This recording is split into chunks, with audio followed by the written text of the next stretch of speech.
ब्रजेशपुर नाम के गांव में राघव नाम का एक साधारण व्यक्ति रहता था। वो बेहद गरीब था, लेकिन उसका मन हमेशा भोलेनाथ की भक्ति में लीन रहता था। चाहे कोई भी परिस्थिति हो, वो यही कहता, जो कुछ भी होता है महादेव की इच्छा से होता है। गांव वाले उसकी इस सोच का मजाक उड़ाते थे। लोग कहते, अरे राघव, भगवान कुछ नहीं करते, मेहनत करो तभी कुछ मिलेगा।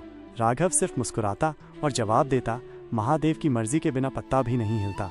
एक दिन राघव की पत्नी बीमार पड़ गई। गांव के वैद्य ने कहा कि अगर सही समय पर इलाज नहीं हुआ तो उसकी जान चली जाएगी। राघव के पास पैसे नहीं थे, लेकिन फिर भी वो भोलेनाथ पर विश्वास रखता था। उसने सोचा, महादेव ने संकट दिया है तो वही रास्ता भी निकालेंगे। वो गांव के सेठ के पास गया और कुछ पैसे उधार मांगे। सेठ ने उसे ताने मारते हुए कहा, हर समय भोलेनाथ की मर्जी की बात करता है, अब जाकर उनसे ही पैसे मांग ले। राघव दुखी नहीं हुआ। उसने मुस्कुराकर कहा, महादेव की मर्जी से ही पैसा आएगा, देख लेना। राघव निराश होकर घर लौट रहा था। रास्ते में उसे एक अजनबी मिला जो बहुत प्यासा लग रहा था। राघव ने उसे अपना घड़ा देकर पानी पिला दिया। वह व्यक्ति बहुत खुश हुआ और बोला, मैं एक व्यापारी हूँ, मैं अपनी यात्रा के दौरान लूट गया था, लेकिन तुमने बिना कुछ सोचे मेरी मदद की। बदले में ये सोने की अंगूठी रख लो। राघव ने अंगूठी वैद्य को दे दी और उसकी पत्नी का इलाज हो गया। ये देखकर गांव वाले हैरान रह गए। सेठ ने ताना मारते हुए कहा, तो ये सब भी भोलेनाथ की मर्जी से हुआ।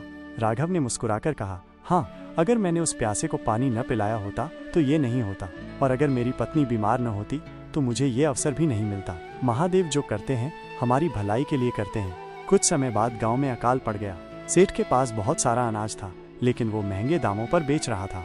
गरीब लोग भूखे मर रहे थे। राघव ने गांव वालों को इकट्ठा किया और कहा, महादेव की इच्छा के बिना कुछ नहीं होता। सेठ का लोभ भी उन्हीं की मर्जी से है, लेकिन हमें धैर्य रखना होगा। इसी बीच राजा का दूत गांव में आया और बताया कि सेठ ने सरकार से छुपाकर बहुत अनाज जमा किया था। राजा ने सारा अनाज जब्त कर लिया और गरीबों में बांट दिया। सेठ को अपनी गलती का एहसास हुआ और वो राघव के पास आया। मैंने तुम्हारा बहुत मजाक उड़ाया, लेकिन तुम सही थे। सच में महादेव की मर्जी के बिना कुछ नहीं होता। राघव की आस्था से पूरा गांव प्रेरित हुआ।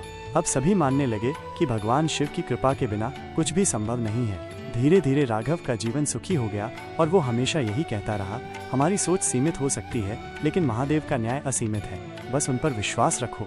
इस कहानी से हमें ये सीख मिलती है कि हर घटना के पीछे भोलेनाथ की कोई न कोई योजना होती है। जो हमें आज बुरा लगता है वही कल अच्छा साबित हो सकता है। अगर हम सच्ची श्रद्धा रखें तो महादेव हमेशा हमारा मार्गदर्शन करेंगे।